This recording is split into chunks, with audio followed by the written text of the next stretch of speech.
echo of his call. Praise be to the Lord Jesus Christ. यीशु मसीह की नाम को महिमा हो। This morning, God is going to do some miracle in your life. आज इस सुबह यीशु मसीह आपकी जीवन में कुछ महिमा कार्य करने वाला है। You have forgotten that you have been bestowed with a special spiritual anointing and protection upon your head. आपने यह भूल गया है कि एक मुख्य अभिषेक के द्वारा और महिमा के द्वारा आप बड़े हैं। Once upon a time, through some source, the Lord Jesus Christ was allowed to enter into your heart by you. एक बार किसी ना किसी रूप में एक बार मसीह आपकी जिंदगी में गुजरा था। That is action of the Holy Spirit. वही तो कार्य पवित्र आत्मा करती हैं। So when the Holy Spirit enables us to accept the Lord Jesus Christ, we should preserve the Spirit in our heart. जब पवित्र आत्मा हम में घुसती है और परमेश्वर हमारे संग होते हैं, उसको हम सुरक्षित रखना चाहिए। How can we preserve the Holy Spirit within us?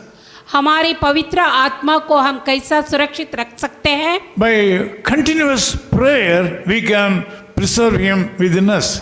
निरंतर प्रार्थना के द्वारा पवित्र आत्मा को हम में रह सकते हैं। Secondly, by leading a holy life, we can preserve the Holy Spirit within us. और दूसरा कार्य होता है कि महिमा की जिंदगी बिताते हुए पवित्र आत्मा को खुद रख सकते हैं। Thirdly, when we praise the Lord in all the areas of our life by giving testimonies and living a spiritual life, the Lord, the Holy Spirit will be preserved within us. तीसरा कार्य ये होता है जब हमारे हर एक जिंदगी में हर एक भाग में जब परमेश्वर को हम गण करते होते हैं, उसकी पवित्र आत्मा की सुरक्षित रख सकते हैं। This morning, you must understand that the Holy Spirit has started a new work in you. आज सुबह आप ये जानना चाहे कि पवित्र आत्मा आपकी जिंदगी में कार्य करने शुरू किया है। In Psalm 120 verse 1 we read like this. भजन संगीता का पुस्तक 120 में एक ऐसा बताती है। In my distress I cried to the Lord and He heard me. संकट के समय में मैंने यहोवा को पुकारा और उसने मेरी सुन ली। Here we are able to see two people. यहाँ हम दो व्यक्तियों को देखते हैं। One is a man, King David. एक व्यक्ति होता है राजा Other Dawood. side, God, the Lord God. और दूसरा होता है हमारा परमेश्वर। This man, even though he was in flesh, he prayed for removal of his distress. The Lord God immediately answered his prayer. ये व्यक्ति दाऊद जब इतना दबावट में था, कष्ट में था, जब परमेश्वर को पुकारता है तो वो चंगाई मिलती है। The reason is King David was filled with the Spirit of God in his whole life. इसका मतलब होता है दाऊद उसकी दिमाग में परमेश्वर पर पूरा भरोसा रखा था। You are also the same category man. आप भी ऐसे व्यक्ति लोग हैं। You are also the same person of the same caliber. आप भी उसी व्यक्ति का एक व्यक्ति है। The Holy Spirit is upon your head. पवित्र आत्मा आपके सिर पर है। You should preserve the Holy Spirit within you. उसको सुरक्षित आपके अंदर रखना चाहिए। By that way, we can ask the Lord for removal of the problems in your life.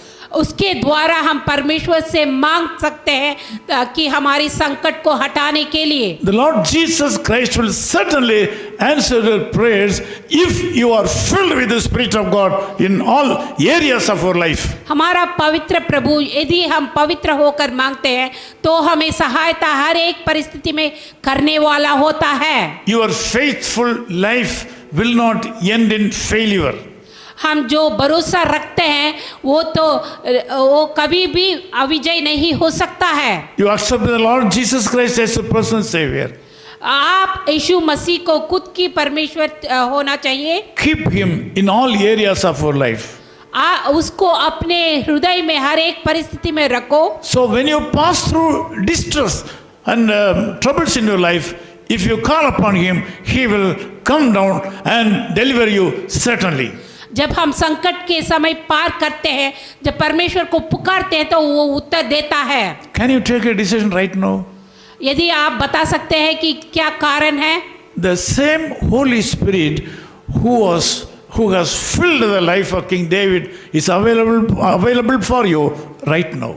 जो पवित्र आत्मा दाऊद पर भरा था, वो पवित्र आत्मा आज आप पर भरा है। If you want to be a blessed person in this world, यदि आप तो महिमा पाना चाहते if हैं, you want to get reply from God for all your prayers, यदि आप चाहते हैं कि परमेश्वर आपकी सारी प्रश्नों की उत्तर देना चाहते हैं, open your heart and accept the Holy Spirit in your life. आपकी हृदय को खोलकर परमेश्वर की पवित्र आत्मा को अपनाओ। Loving Lord, thank you so much for this wonderful time. मेरे प्रिय प्रभु, इस अच्छी समय के लिए आपको धन्यवाद देते हैं। Thank you, Lord, for speaking to us. प्रभु धन्यवाद देते हैं आप हमसे बातचीत करने के लिए। Lord, I pray for all the people, those who have joined in this prayer right now. हर एक लोगों के लिए हम प्रार्थना करते हैं जो हमारे संग हैं। Remove all the obstacles in their life. उनकी सारी संकटों को दूर भगाओ Heal the sicknesses.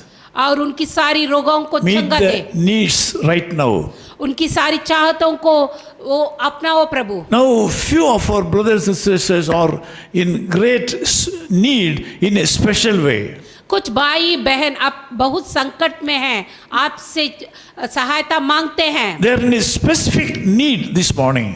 आज वो कुछ ना कुछ चीज मांगते हैं। Lord, I ask you to meet the specific need right now in the life of my brothers and sisters. प्रभु उनकी सारी चाहतों को इस समय आप मिलो। It may be healing, वो हो सकता है चंगाई, it may be related to their job, वो हो सकता है उनकी नौकरी के it कारण, may be related to their family, उनकी परिवार की ओर हो सकता है, it may be related to the society, उनकी जो रहते हैं उनकी ओर हो सकता है, it may be related to the ministry.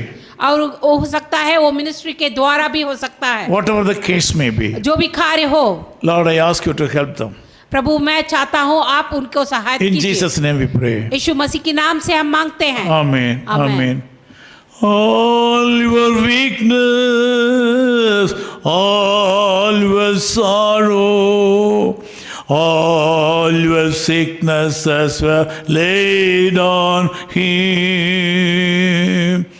Come believing, never doubting, there's abundant life in Him.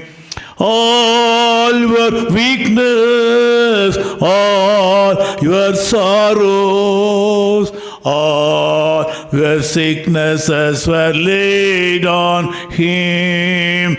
Come believing, never doubting, there's abundant life in Him. God bless you.